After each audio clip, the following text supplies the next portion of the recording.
एक अंग्रेज ने जब ये कुरान पढ़ा और ये देखा, बोले यार वो कैसा आलिम था, ला मुझे भी इल्म सीखना। कलमा पढ़ लिया उसने, मुसलमान हो गया, मगर इल्म के चक्कर में किसके पास जाऊं, उनके हाथ लग गया जिनके पैजामे कुछ ज्यादा ही ऊंचे होते हैं। अब आप समझ गए होंगे कौन है वो, जिनके पैजामे इतने ऊंचे नहीं होना चाहिए, कुछ ज्यादा ही ऊंचे थे, उनके हाथ लग गया। अब वो लेके चले गए जमात में, कभी कढ़ाइयां मंजवा रहे हैं तो कभी स्टोव जलवा रहे हैं। पूरा साल तबलीग कराते रहे और ये कहने लगा मुझे वही इल्म चाहिए। तो बोले अल्लाह सब देगा, अल्लाह देगा, अल्लाह देगा। कहा वो इल्म चाहिए, समझा ये लोग नमाज से ज्यादा पढ़ रहे हैं, यही लोग कामयाब है। मगर एक साल हो गया बेचारे को पुटलिए ढोते ढोते, एक साल हो गया स्टोव में हवा भरते भरते, एक साल हो गया बर्तन और कढ़ाइयाँ मांजते मांजते, मगर उसे इल्म हासिल नहीं हुआ। एक दिन पाकिस्तान में पाकपटन, जहां साबिर पाक के मामू बाबा फरीदुद्दीन गंज शकर का मजार, उधर से गुजर हुआ उसका। सुभान अल्लाह।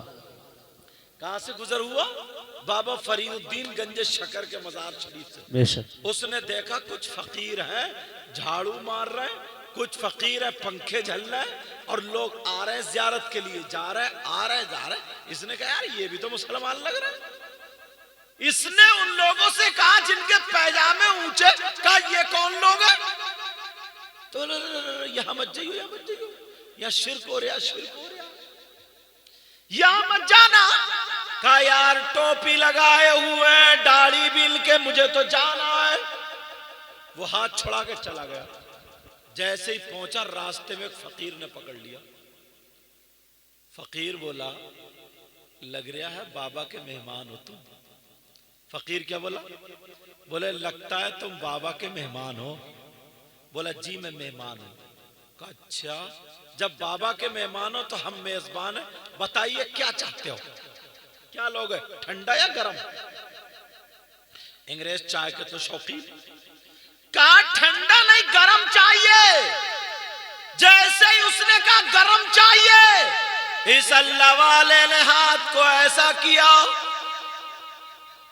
तो जैसे ही हाथ किया 1 सेकंड 2 सेकंड नहीं गुजरे होंगे, चाय का कप हाथ में आ गया। वाह सुभान अल्लाह माशाअल्लाह। और वो भी वो कप नहीं था जो पाकिस्तान या इंडिया में था, बल्कि वो कप था जो बाबा फरीद, वो कप था जो वो अंग्रेज इंग्लैंड में अपने रसोई में बैठ करके चाय पिया करता था।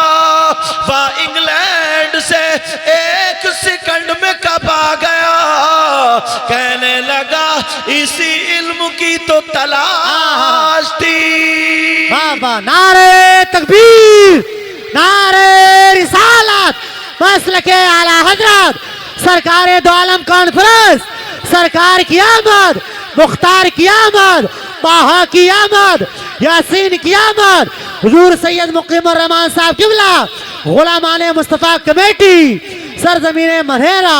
माशाअल्लाह। कौन सी सरजमीने बहेड़ा? मनहेरा। देखो उस फकीर ने चाय का कप मंगाया था और इमाम साहब ने पूरी कंट्री मंगा ली। क्या बात, देख रहे हो,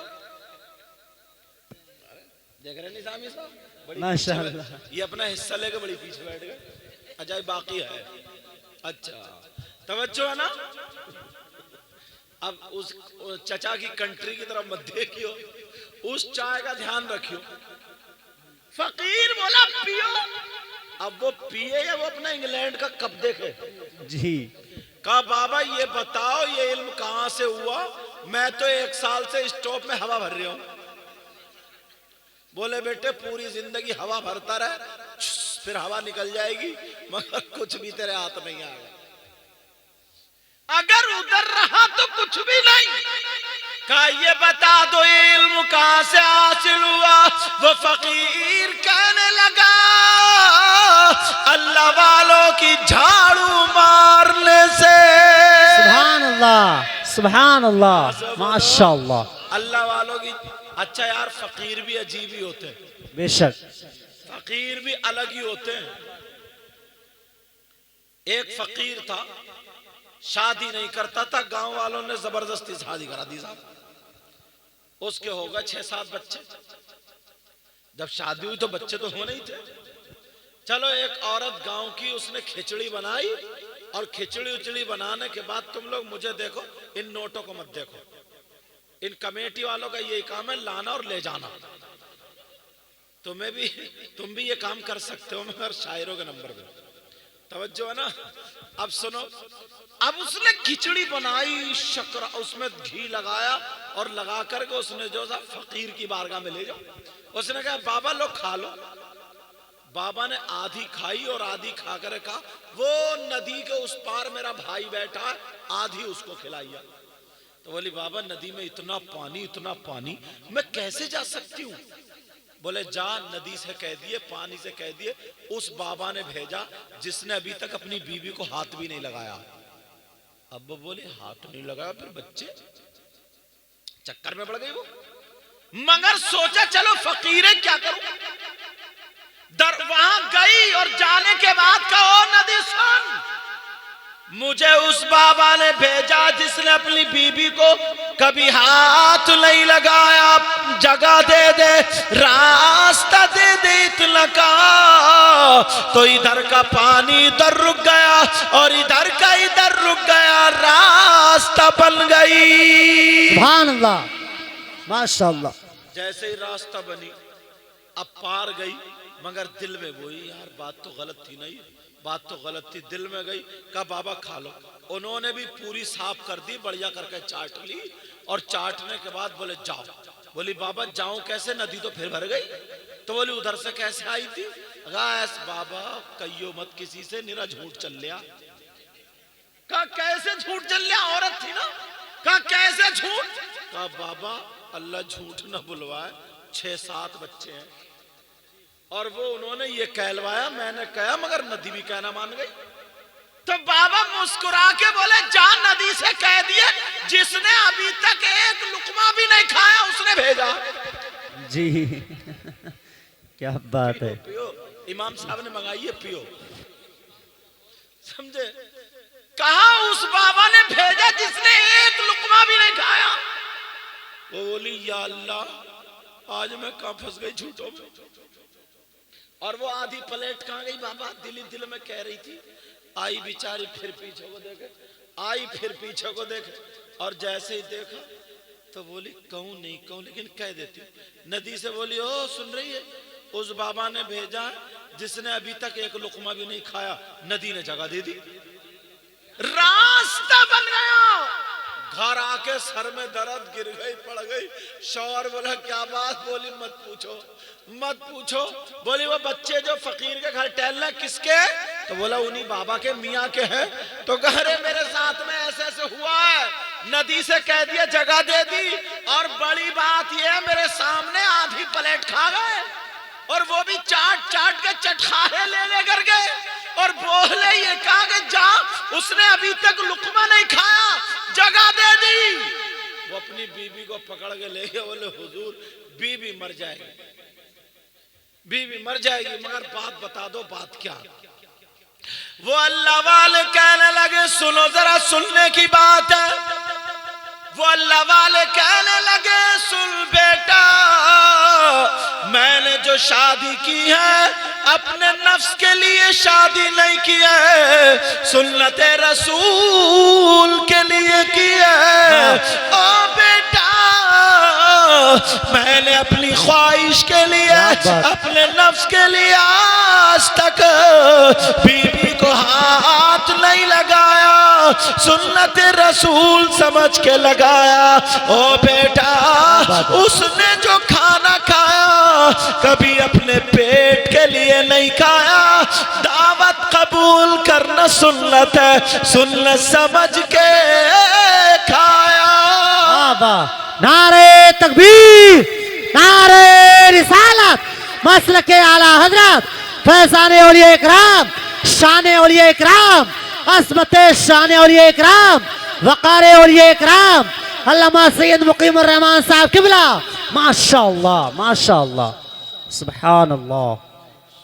देख रहे हैं माशाल्लाह, अकेले ही नाज़िम शीन को पुर करके तुम खूब जगा हुए हैं। तवज्जो है, अल्लाह ताला और बरकत फरमाए। समझे, तवज्जो है ना, तवज्जो पूरी। ये अरे ये लड़ गई क्या? ना ना ना ना, अरे अरे अरे अरे, कमेटी वालों बैठ जाओ। अगर औरत ना ऐसी सुनाऊंगा बोलेगी नहीं। अगर औरत किसी के, हाँ तवज्जो बेटा तवज्जो,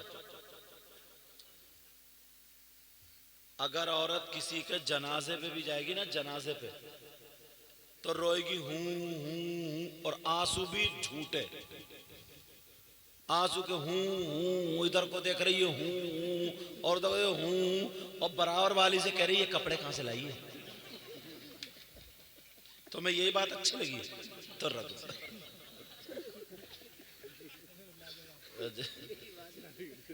तवज्जो। अब के हूं और बराबर वाली का सूट देखा, अच्छा है, ये कपड़े कहां से लाई है। पूरा बायोडाटा, अल्लाह की बंदी तू जनाजे पे ईसाले सवाब के लिए गई थी, कपड़ों का बायोडाटा पूछने गई थी। तो जो जनाजे पे नहीं मान सकती वो जलसे में क्या मानेगी। अब मेरी बहनें अगर बोली तो इससे भी बड़ी वाली सुनाऊंगा, इसलिए अब मुझे तकरीर कर लेने दो। तवज्जो है ना जी हजरत। अच्छा, तवज्जो किसी का नाम नहीं है। कहीं तुम सोच रहे हो कि तवज्जो हजरत के साथ तो नहीं आए, उसी को पूछ रहे कि तवज्जो है, पीछे को देख रहा है कहाँ है तवज्जो। मतलब ध्यान मेरी तरफ रखो जी। तवज्जो है। अच्छा किधर है? अच्छा माशाअल्लाह माशाअल्लाह, क्या बात है। मेरे नबी माशाअल्लाह 12 रबीउल अव्वल सुभान अल्लाह 20 अप्रैल सुभान सन 571 पीर के दिन सुबह सादिक के वक्त दुनिया पर तशरीफ लाए। सुभान अल्लाह। जब मेरे नबी, हाँ क्या हुआ? अच्छा तो तुम तो इधर आ जाओ ना, वो अकेले संभाल लेंगे। कुछ नहीं सब कुछ हो रहा है, इधर आओ। बाकी लोग तो आओ, तुमने कभी मैक संभाला क्या? आओ तो कभी नहीं संभाल। अभी इन्होंने पढ़ी इस्लाम निजामी साहब ने, उस वक्त अल्लाह गरीक रहमत फरमाए सज्जाद निजामी मौजूद थे और कारी रज़ियुल्लाह साहब भी। और ये राजपुर की, जहाँ मैं जसपुर रहता था, उसकी बराबर की बात है। उन्होंने कहा सैयद साहब भी हैं, शायद आप पढ़ते थे, पता नहीं उस दौर में या नहीं। तो अभी जो कारी अतीकुर रहमान साहब ने बहुत शानदार तकरीर की है माशाल्लाह, अल्लाह ताला और इल्म में बरकत फरमाए। इन्होंने वहाँ तालीम हासिल की। तो लड़कों ने ना, कमेटी वालों ने नए जोश था, नया जज्बा, तो ठोकरे मारते फिर रहे थे रास्तों में कि हमने जलसा कराया था। अब तो जलसा कराया, कभी कूद के उधर जाए तो कभी कूद के उधर। मैक वाले से बोले देख, अगर मैं खराब बोला ना तो एक बोला आग लगा देंगे, दूसरा बोला ढेला में फेंक देंगे। ढेला नदी का नाम है वहां, उसकी मत काट दी बेचारे की, मत काटिए। तो अब मैक नहीं बोलता, अब तो बड़े परेशान, कुछ बोले फेंक दो, आग लगा दो, जला दो। मैंने समझाया और सज्जाद निजामी ने 2 नाते पड़ी पसीने पसीने। उसके बाद मैं बैठा, मैंने कमेटी वालों से कहा मैक वालों पे से हटो एक तरफ को, उसको छोड़ दिया। मैंने कहा तुम अपने आराम से कर लो। थोड़ी देर के बाद 2-4 मिनट गुजरे, मैक सही करके लिया है वो। मैंने कहा बताइए कैसे मैक ठीक हुआ? तो बोले हजरत इन कमेटी वालों ने ना दिमाग खराब कर दिया था, मैंने तार की जगह रस्सी जोड़ दी थी। उसको बेचारे को रहने दो ना, वो अपने हिसाब से। कोई ये चाहेगा कि मेरा कारोबार कम चले? खुद सोचो, या रस्सी जुड़वाओगे? अब कोई कमेटी वाला नहीं जाएगा उधर। हाँ अरे वो कोई चाहेगा भाई मेरा कारोबार कम चले, मेरी रोजी रोटी, मेरी दुकान की बदनामी हो, कोई चाहेगा क्या? और जब इकट्ठे होके और ऐसी चमकती हुई टोपी लगा के आगे निकाल के पहुंच जाओगे तो वो तो डर जाएगा, वो तो बांध ही देगा रस्सी। तवज्जो मेरी तरफ। अब कोई नहीं जाएगा, सुनियो ध्यान से, अगर आओ तो मेरी तरफ आइयो सिर्फ। अल्लाह अल्लाह सुनो। मेरे नबी की मां पेट में नूरे मोहम्मदी, खुद कहती है मैं बचपन से ये आलम था